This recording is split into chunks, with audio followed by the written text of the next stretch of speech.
Fermer les yeux. Peut-être à respirer différemment, parce que souvent, quand on se prépare à cet état-là, il peut déjà y avoir un rythme très différent qui s'installe dans le corps. Simplement, imaginez être complètement immergé dans l'eau. La tête sous l'eau. De retrouver de l'espace pour y mettre autre chose de beaucoup plus positif, de beaucoup plus intéressant. Exactement comme ceci. Et souvent, quand simplement ça se met en place, il y a un rythme différent dans la respiration. Quelque chose de beaucoup plus profond en vérité. Et puis tout ça, ça peut être comme une forme de sécurité à l'intérieur de soi. De se dire qu'on a toutes ces ressources très profondes. En fait, moi j'étais juste passionné par la nature du monde. Pourquoi le ciel est bleu, pourquoi l'eau mouille, pourquoi tout ce que tu veux, en fait, pourquoi. Et donc naturellement, moi en fait, je me suis dirigé vers des études en fait de physique. Et puis là, je découvre un truc qui m'a complètement rendu addict, qui était la recherche en fait. J'ai fait un master recherche dans le domaine. C'est des nanotechnologies appliquées à la recherche fondamentale en biologie et dans la cancérologie, donc c'est-à-dire la manipulation de l'infiniment petit. Puis j'ai eu des bons résultats, j'ai permis de lever un financement au niveau européen, et j'ai réalisé mon rêve qui était de rentrer à un institut Curie. Et à l'Institut Curie, j'ai passé presque une année là-bas, c'était juste génial, j'ai adoré tout ça, mais il y a un moment donné où il y a une forme de conflit intérieur qui s'est mis en place en moi en fait. C'est-à-dire une partie de moi qui effectivement est très très addicte à la recherche et à la connaissance, mais une autre partie de moi qui est peut-être encore plus fondamentale, qui est la partie créative. Peut-être une partie un peu artiste en fait. L'idée en fait, c'est que je suis arrivé à un point de ma vie où il fallait que je me réinvente. Et puis le hasard de la vie a fait qu'en fait j'ai rencontré une hypno qui m'a pris sous son aile et qui m'a formé et qui m'a aussi donné en fait sa clientèle. J'ai été formé peut-être même à l'école la plus dure d'entrée parce que quelque part, qu'est-ce qu'il y a de plus difficile en hypnose ? Probablement c'est les addictions. Ensuite, l'idée c'est un petit peu d'aller jouer avec ces parties de toi.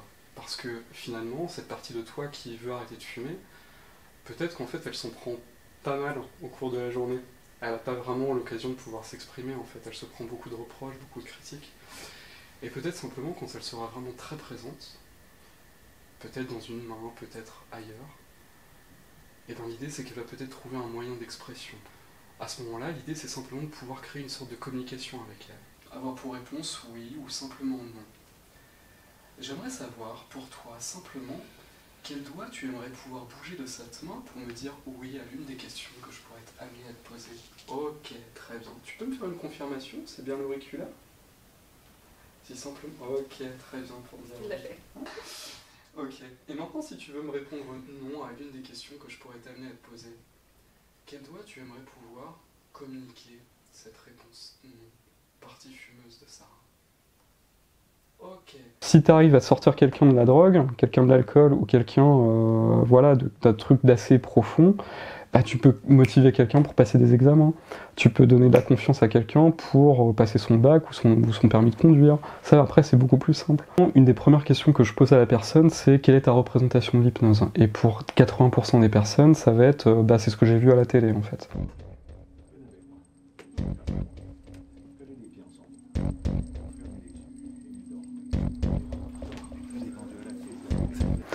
Et effectivement, quand on se cale sur Mesmer ou quand on se cale sur des hypnotiseurs de scène comme ça, qu'on a la représentation de l'hypnose comme quelqu'un faisant la poule sur scène, si je te dis l'hypnose c'est un outil pour retrouver ta liberté profonde, intérieurement tu vas te mettre à sourire très légèrement, d'accord, si t'es poli, et peut-être même peut-être carrément rigoler si peut-être simplement tu veux exprimer tes émotions. Aujourd'hui, on va beaucoup plus parler dans l'hypnose de partie de nous-mêmes.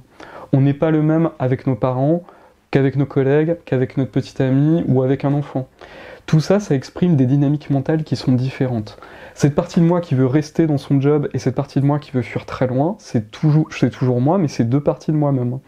Et l'idée de l'inconscient, pour trouver sa vraie liberté, c'est de pouvoir négocier avec chacune de ces parties.